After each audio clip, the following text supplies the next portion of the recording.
Dalam persaingan geopolitik di Afrika, Tiongkok unggul jauh di Afrika saat ini. Pembangunan infrastruktur, pembangunan perdagangan, dan pastinya pembangunan pertambangan untuk raw material bahan baku, semua sudah dikuasai Tiongkok secara masif. Afrika membangun tanpa modal itu ternyata membuat Afrika terjebak dengan hutang Tiongkok yang besar. Memang terlihat ada yang dibangun, juga ada sedikit uang bagi negara Afrika. Namun juga pastinya ada beban hutang yang harus dilunasi. Juga harus diingat, bukan hanya Tiongkok yang ngutangin Afrika. Ada negara lain juga yang melakukan hal yang sama, yaitu seperti Uni Eropa, dan ada juga Amerika yang berinvestasi di Afrika. Ada 6.000 lebih perusahaan Amerika beroperasi di Afrika. Sudah begitu kurang ajarnya pemimpin Amerika, si Trump ya waktu itu, pernah mengatakan Afrika sebagai shithole atau lubang tokai. Memang bangke itu Amerika. Bagi Amerika, Afrika itu nggak ada apa-apanya. Hanya merupakan medan perang ciptaan mereka, tempat latihan tentara Amerika, tempat jualan senjata produksi Amerika, dan sengaja membuat perang dan konflik di negara-negara Afrika. Saat ini ada 13.000 tentara Amerika di 13 negara Afrika, seperti di Kamerun, Chad, Kenya, Libya, Mali,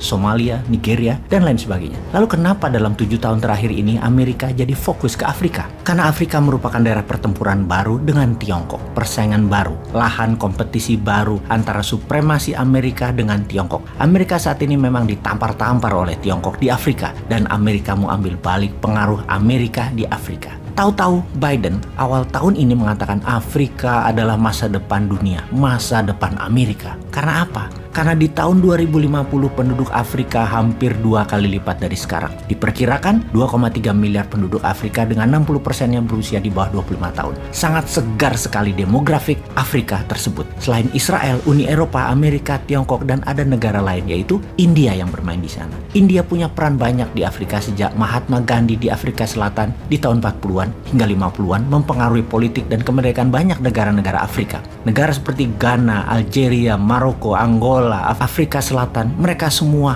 memiliki pertentangan, kesamaan hak. Anti rasisnya orang kulit putih di Afrika yang mengangkat dirinya, yaitu orang kulit putih lebih superior dari orang kulit hitam. Mahatma Gandhi di awalnya perjuangannya adalah di Afrika. Sejak tahun 2018, Modi, Perdana Menteri India, menginjakkan kakinya di Afrika. Kemudian dilanjutkan dengan langkah diplomatik, membangun 18 kantor kedutaan India di 18 negara Afrika baru. India membangun aliansi pertahanan di Nigeria, Zambia, Botswana, dan 7 negara Afrika lainnya, dengan salah satunya yaitu menjadi mitra training militer negara Afrika tersebut. India juga menyediakan 50.000 beasiswa kepada pemuda-pemudi Afrika untuk belajar di India. India masih jauh di bawah Tiongkok dan Amerika pengaruhnya tentunya. Tiongkok sudah mengikat lebih dari 50 negara Afrika dengan berbagai strategi soft power, strategi dagang, dan infrastrukturnya. Dulu Afrika oleh Eropa dikolonialisasi dengan paksa, dengan kekerasan. Sekarang Afrika terjebak dengan besarnya beban hutang dan habisnya sumber daya alam Afrika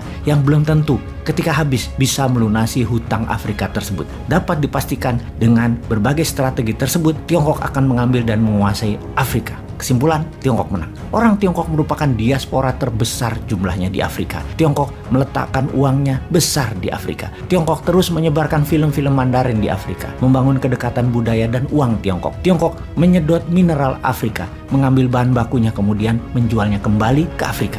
Seperti di abad pertengahan, ada persaingan besar antara Inggris dan Perancis di Afrika untuk memperebutkan sumber daya alam Afrika dan kekuatan geopolitik dunia. Di abad 21, persaingan Amerika dan Tiongkok di Afrika sama dengan persaingan Inggris dan Perancis waktu itu. Intinya, adakah yang benar-benar tersisa untuk rakyat dan bangsa Afrika? Kayaknya hampir tidak ada ya. Lalu sekali lagi, pertanyaan berikutnya nih menarik nih. Apa peran Indonesia di Afrika? Kita lanjutkan informasinya. Sahabat semua, tidak adil rasanya kita membahas sisi geopolitik saja tentang Afrika karena tidak semua terjadi di Afrika itu buruk dan terpengaruh hutang Tiongkok serta jebakan militer Amerika. Kita ke geoekonomi Afrika sekarang. Memang yang ada di benak banyak orang di Afrika itu identik dengan kelaparan, kemiskinan, dan tempat yang berbahaya karena banyak pemberontakan di mana-mana dan alam liarnya itu. Itu dulu.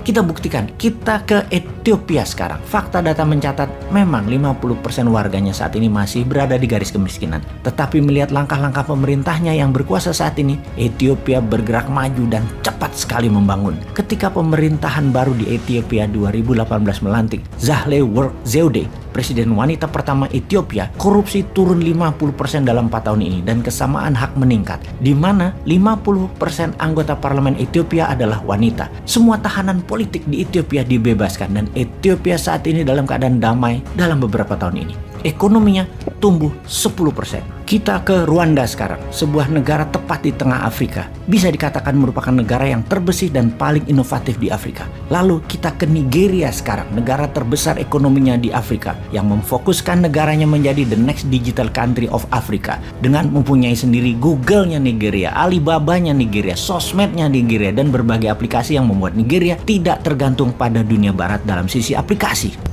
Lalu Zimbabwe menggulingkan diktator yang jadi kaki tangan Amerika dan jadi kaki tangan Tiongkok selama 40 tahun ini yang berkuasa, yang membuat Zimbabwe, negara saat ini, menjadi bebas dan negara baru di Afrika. Juga Botswana, negara tercepat pertumbuhannya di dunia dalam 40 tahun terakhir. Botswana tumbuh dengan 3000% growth atau 30 kali lipat GDP tumbuh dibangun awalnya 40 tahun yang lalu. Semua itu menjadi semangat geoekonomi baru di Afrika. Ujung-ujungnya kita bertanya sekali lagi, apa peran Indonesia di Afrika dalam geopolitik dan geoekonomi?